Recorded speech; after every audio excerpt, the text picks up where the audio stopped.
You ever wonder what gives a roller coaster that insane, thrilling speed? Or how can a simple spring lift up a super heavy garage door? Well, the answer to both is actually the same thing. It's this kind of invisible currency that's behind all motion. So today, we're going to uncover the physics of oomph and see how it literally shapes the world all around us. I mean, just look at this. To get that roller coaster car all the way through a loop like that, you need a very, very precise amount of oomph, right?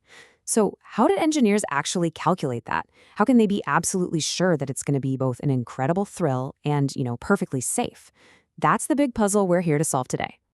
All right, so let's get into it. What is this oomph, really? In the world of physics, it's not just some vague feeling. It's a real number, something we can actually calculate. It's a quantity that truly defines an object's motion. And that measure is called kinetic energy.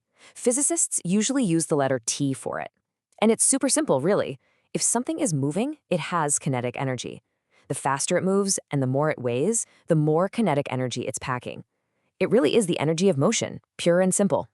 But wait, kinetic energy isn't just one simple thing. It actually comes in two main flavors. First, you've got translational energy. Just think of that as the energy of moving from point A to point B, like a hockey puck sliding across the ice. And then there's rotational energy. That's the energy of spinning in place, kind of like a spinning top. Okay, so here's the thing.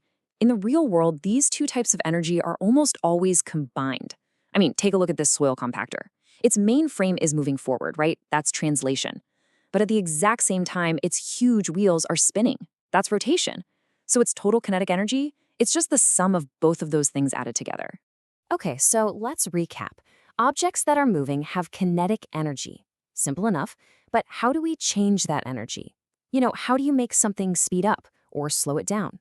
Well, that's where this big physics concept called work comes into play. Now, in physics, the word work has a very, very specific meaning. It's not about your job, it's all about the transfer of energy. So anytime a force, any push or pull, acts on an object and actually makes it move, that force is officially doing work. And by doing work, it's changing the object's kinetic energy. Yeah, you can totally think of it like the currency of energy. So what are these energy changers? Well, they're literally everywhere. Gravity, for one. It does work anytime an object changes height, goes up or down. Springs do work when they get stretched or squished. And of course, any direct push or pull, whether it's from your hand or from a motor, that does work too. These are the main forces that are constantly adding or subtracting energy from things.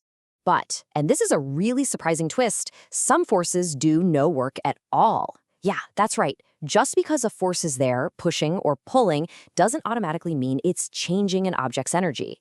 Some of these forces are kind of like freeloaders in the whole energy exchange. So, for example, think about the force at a door hinge. It holds the door, sure, but the pin itself doesn't move, so no work is done there.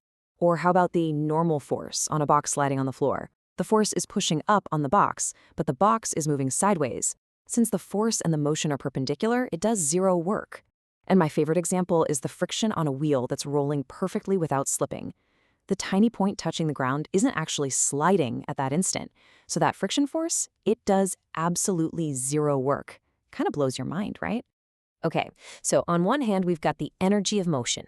And on the other, we have these forces that do work to change that energy. Now, it's time to tie it all together with what I like to call the master principle. So remember, first we have kinetic energy, T. That's the oomph something has just because it's moving. And then we have work, or U. And that's all the energy that forces are either adding to this or taking away from the system. And here is the big reveal, how they connect. It's called the principle of work and energy. The equation looks like this. T1 plus the sum of all the work equals T2. And all that means is your starting energy plus all the work done by all the forces equals your final energy. It's a perfect, simple energy balance sheet. Seriously, this is the master rule. You can think of it as the ultimate balance sheet for energy in any moving system. If you know how much energy you started with, and you can account for all the work that's either put in or taken out, then you know exactly what its final energy is going to be. It's the fundamental accounting principle for motion. All right, now let's talk about a really useful special case of this master rule. What happens in a kind of perfect world where we can ignore forces like friction or air resistance? So, what happens when the only forces doing work are what physicists call conservative forces?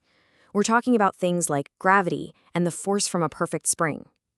The key thing here is that any energy they take away can be perfectly recovered later on. Nothing is lost. Well, in that special case, you get the super famous law of conservation of energy. The equation is T1 plus V1 equals T2 plus V2. Here, that V stands for potential energy. Think of it as stored energy, like the energy an object has from being up high, or the energy stored in a squished spring. And all this law says is that in this perfect system, the total amount of energy, kinetic plus potential, never ever changes. It just transforms back and forth between the two types. And it's really important to get this. This isn't some brand new separate rule. It's actually just a special version of our master principle of work and energy. It's what you get when all the work being done is by those special forces that just neatly store their energy away as potential energy, all ready to be used again. Okay, that's enough with the theory. Let's make this stuff real. Where do we actually see these principles in action out in the world? Check out this huge bascule bridge. Lifting that super heavy road deck takes an enormous amount of energy, right? You're fighting against gravity. So what's the solution? That giant counterweight. See, as the bridge goes up, the counterweight goes down. And as it falls, its own weight does positive work, which basically cancels out most of the work you'd need to lift the road. It's just a beautiful, elegant, energy-saving system. Okay, now here's an example you might see literally every single day: a garage door. When that heavy door is closed, those big springs at the top are stretched out, and they're storing a ton of elastic potential energy. So then, when you go to open it, all that stored energy is released. The springs contract, they do positive work, and they provide most of the muscle needed to lift that heavy door up against gravity.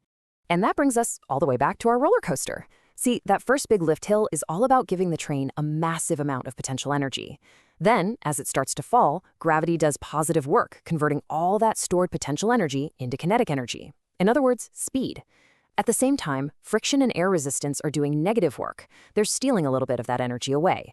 So by using our master principle, engineers can account for every single energy deposit and withdrawal, guaranteeing that coaster has exactly the right amount of juice at every single point on the track. So there you have it. You now know the master rule. Your starting energy plus all the work done along the way equals your final energy. From something as simple as a pendulum swinging to a car slamming on its brakes, this universal energy balance sheet is always in effect. So the real question is, now that you know the rule, what other examples of this energy exchange do you see in the world all around you?